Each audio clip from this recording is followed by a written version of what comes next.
Welcome to the plug. It's your girl Crystal, and we're plugged in to GHGH. Only the one and fucking only.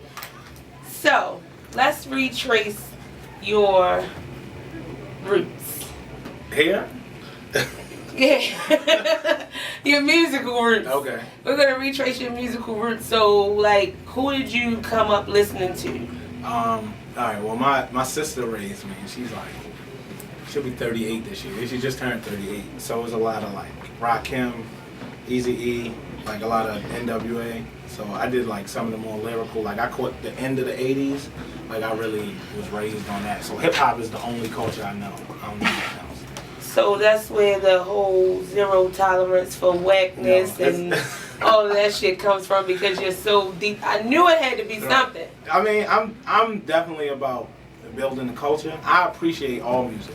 Like even if a person doesn't necessarily have a skill, and sometimes when the hype doesn't match the skill. If we say somebody's great or they the best and they clearly ain't the best, I gotta say something. But it's not even that I'm better than them, because that's not the purpose. It's just all about the culture. And if you're not building on it, then I can't respect it. So is there ever a time that you just felt like just walking away from hip hop altogether? I think about it all the time. I was just What brought you to that? I don't know. I mean, locally, like in Baltimore, on our region, if you think about it as like you got into it for the money, and then you see how long it takes to make money, it feels like you could just get a job. In the time I've been doing it here in the city for 6 years, I could have finished college and already had been working on a career, but I chose to pursue this. And sometimes, I mean, it's really for my own like emotional reasons. Is the reason I stay in. I make music for me and people that relate to my story. So it's not even so much about the money or anything. So every time I go to walk away, I remember that I need that therapy. Okay, so Stones at the Throne is definitely a classic. Like, Okay. Thank you. Pound, the Truth Movement, all of that. Go hard or go home or go to sleep listening to Right. it, all of that Everything. shit. You feel me? So, like, how did you come up with that title? What? I need my answer. Well, Stones at the Throne, it's got like multiple meanings. I give like the simple meaning first. Stones at the Throne. I thought of all the people that they say are the best, or they say they're the top, or they're the king of the city, and it wasn't to challenge them and say that they not, but it was to let them recognize that they had some competition. That it was somebody that I didn't appreciate some of the things they was doing, and lyrically, if anything, I could contest with them. Now the other part, the dual meaning to it again, because all my music is really emotional. Like it's for me, I got sick, I got diagnosed with kidney failure or whatever, and I started questioning God. So on songs like Conversation with God or Giving Up, I kind of challenge him, like Stones at the throne, like the throne, the end all be all of thrones. So I kind of challenged that too, because I was questioning like faith. So, speaking of your deep emotional songs, you mentioned Pain and Strife. Mm-hmm. I knew him, and I actually found out about you from at the 5 Seasons at his album release party. You were like going the fuck That was incredible. off. I mean, like the whole night. Right. So what was your relationship like with him? Well, I met Strife at the Turntable Club. There used to be an open mic at the Turntable Club called 15 Minutes of Fame. And he was there, and I'm cool with the Cartel, you know, Bar Cardi, Miss Cream. Yes, He was a member of the, very familiar. right, and he was a member of the Cartel. And the style of rap we did was so similar that he would say lines, and I would look around like, nobody got that? And he would see that I got it. And then I would get on stage, it'd be the same thing. And after that, it was just love. Like, that was my man. And then within knowing both of y'all, I can kind of see that vibe, because I've heard him plenty of times. He's deep. He's so deep. what do you feel that what is one thing that you can't stand for rappers to do? Like, what do you wish that rappers should stop doing? Shit. I wish it's more than one thing. I mean, I ain't gonna go on the whole list. But one thing is like, yeah, true that. It's like, you know, study the craft, like the culture. Like you can rap a particular way. Like I use Young Jeezy as an example, since that's like one of your. And I'm not gonna say that I'm bad, but when he first came in, I didn't necessarily like the style of rap or the way that he rapped. And later on, like where the point he is now, I could see the growth, and I could see how he changed, and that you know, like rappers need to spend time around other rappers and study what other rappers do. It's like schools. I tell people to think of it like a karate movie. So you learn from, you pick a particular style and you work on that style. And the only other thing is that fucking, like when they say they set up the line and then they just say one word at the end, like that's garbage. That is garbage. It's going down, face. That shit is trash. Other than that, that's it. I really don't have too many because I appreciate everybody's music. As long as it's true to wherever you from, I'm good with it. So when are you most disappointed with your city over the music scene overall? The lack of unity, because we have a community because we all go out to events together. We get on the internet, you know, Facebook. We have groups and we have conversations, but then we don't have economy. None of those things translates to dollars. The promoters don't necessarily pay the artists for their talent. We aren't sharing services. We're not paying for beats from producers. Producers aren't helping promote the artists. So the connection between community and economy has to happen. And the only other thing is I don't think we make music that's true to our region. Like I remember when I first started, like the scene was segregated. You had like backpack rappers, whatever that is, and backpack rappers. Then you had like the dope boy niggas. Then you had like poets. Then it was like, so it was like segregated. And it's still like that. So we can't, like that, the dope boys or the niggas that trap or hustle can't identify with the niggas that, you know, that's lyrical. And that's not true. Like, we come from the same shit. I grew up in West Baltimore just like a lot of these other niggas, but I don't rap about the same shit. But my experiences are the same, and I don't deliver it the same way. So let's just be true to our region. Everywhere else, when we used to talk so much about how good the South was, and how they got together or whatever, but their music was true to where they were. Even in the West Coast now, like the Bay Area is doing pretty well, but that's their sound. Like they identify with their sound, and they honest. And that's culture. Like you supposed to be reflective of wherever you from. So, this statement. All these Baltimore rap niggas whack. Do you agree or disagree? I disagree. I don't think we have a lot of whack rap. I think there's some trash. Like, there's some niggas that suck.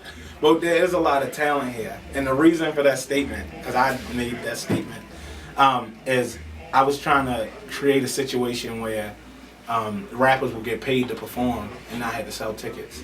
And I was talking about it on Facebook. I was trying to get some feedback. And somebody commented, Mika from Sanika Imogen, she said, if you would have said, fuck these niggas whack, I bet you get 1,000 comments. So the next status was, all these rap niggas whack. And I got mad, yeah they are. And I got more of a response for that than I did for trying to pay people for what they good at. Yeah, that's always the case. If you could pick one artist besides Only to go out there and just, if anybody, the opportunity just landed in Baltimore for one person besides Only, because you was already there, to, you know what I mean, make it to be the one to put the city on or be the next to blow, who would you suggest? Oh, that's so hard, girl. There's so many people that I got a ton of respect for that I think deserve the opportunity. One, can I pick more than one person? Go ahead. All right. Well, first I would say probably Baltimore. That's my brother. And Baltimore's done the work. He's been around for a long time. He's thrown shows. He's helped people get paid. He's done all the work, and I think that he gets counted as an underrated artist a lot. He doesn't get a lot of the credit that he deserves. Even lyrically, like his style is way more advanced than a lot. Like he's so far ahead. Now, a person that I know definitely has the potential to do it is Linwood. Linwood's got a character, his personality. Like even because for a long time, like I keep it 1 trillion. For a long time, I didn't necessarily like the style. I didn't like the rap. A lot of it sounded like the same to me. But once me and him like got cool and I met the person that he was, his personality speaks volumes. He could sell in any market. Wow. And do well. But there's a lot, like I like a lot of people. Like I like KG. I think KG's cool. It's like I'm entertained by KG. Like it ain't all gotta be rapidy backpack rap and shit. So I like him.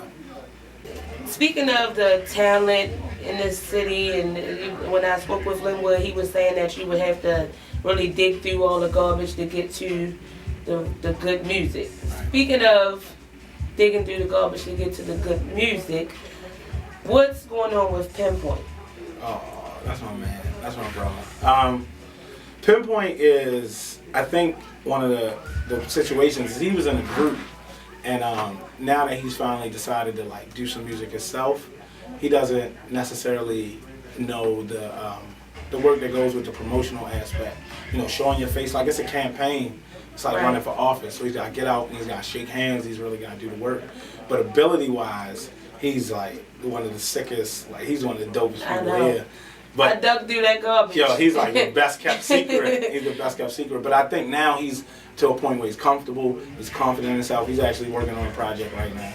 He's working on 2 CDs. He's got like a mixtape that he'll be doing for free, all original tracks, and then after that he's gonna do an album. So he actually, in the process, is beating me. I don't even have an album yet. So we're gonna change like the process for him. But he's definitely dope. He's underrated as hell and overlooked. If hip hop is in fact dead, what killed it? It's not dead. Hip hop is alive and well. What's keeping it alive? What's keeping it alive? The culture. Everything in the media, everything that's popular, things are returning are like grassroots. So economies that have music, like music scenes, they're bubbling, like they're doing well. There's performances. Artists that would have never got the opportunity to shine are getting a chance to shine because of the internet and things like hip hop is fine. It's a culture. I think as long as we don't lose the things that the foundation of it, like like family and community, spreading the wealth. Like when I make money, you make money. If I create a business, I bring you in. Like if we don't do those things, then we'll have a problem with hip hop. But the culture is good. It evolves, and people ain't gonna rap. Listen to everybody say, I want it to sound. I miss 1996. I mean, I don't miss 1996. I like what's happening now. It's balance. It's all about balance. There's room for everything. So, do you have anything else you want to tell? Tell us. You can check me out, ONLYTHAKID.com. Again, like, let's protect this culture. In reference to something else you asked, I forgot my man Stars. Stars comedian. Stars. Yo, that motherfucker Fire Jones too. That's my brother. I love Stars. So I gotta put Stars. Yeah, he stole me. Even on your. Remember I told you on your CD. Stars. Man. Stars might be another like hidden gem, but yeah, that boy's serious. I'm just trying to show love. I want to change the community. I want to change our economy. I want artists to get paid for their ability. I want to throw parties where we just having fun. It's not all about, it's about the money, but it's not all about the money. I want open mics to be $5 again. I want everybody at the open mic to be developed for the show and not just be a nigga that just... One more thing. Speaking of everybody at the open mics and all that for the show, what are you doing with this hip hop flash mob? Oh, you're not supposed to talk about that. That's supposed to be like secret. It's cool though. No, so look. No, don't talk about it. No, I got it. It's cool. See, I'm so nosy. No, but that's fine because we need to pique the interest. Because we ain't gonna give a date, but basically what needs to happen is it's people in our community that's making money, that's throwing events, and they're packing it, and they don't even know our hip hop scene exists. People be arguing about who's the best. And they arguing for listeners that don't even know that they there. Like that's like when you talk, because you in the community. When somebody be like, "Girl, what you listening to?" And you be like, "Oh, Linwood," and they like, "Who the fuck is he on 92Q?" Right. Like, you know what I'm saying? So we need to change that Oh, perception. but they know, Mister. You make sure they know, but like let's show up and let's disrupt something. Let's cause some trouble without causing trouble. Right. Ain't nobody getting locked up. I tell people like YouTube, finger gun flash mob, and there's some white people fake shooting each other like with invisible guns fall. We could do that shit. We could go to the 5 seasons and fake shoot each other. They think we really killing each other anyway. So then let's give them what they want. Let's give them that. Let's make a scene. Let's get in the paper. Let's say that our hip hop community exists. We got poets that come from all over the world. We got national acts that come from all over the world. And the niggas that rap here that's good don't get paid. Don't get in the newspaper, they don't get on the radio. So fuck it, let's all go show up 100 deep, rock, 10 of us rock, and then we bop. We just leave and go outside and fake kill each other. And just all lay down and have dopes and shit. So, but that's the point of that. It's just to create some awareness and let people know that this shit is here. Well, folks, you've been plugged in.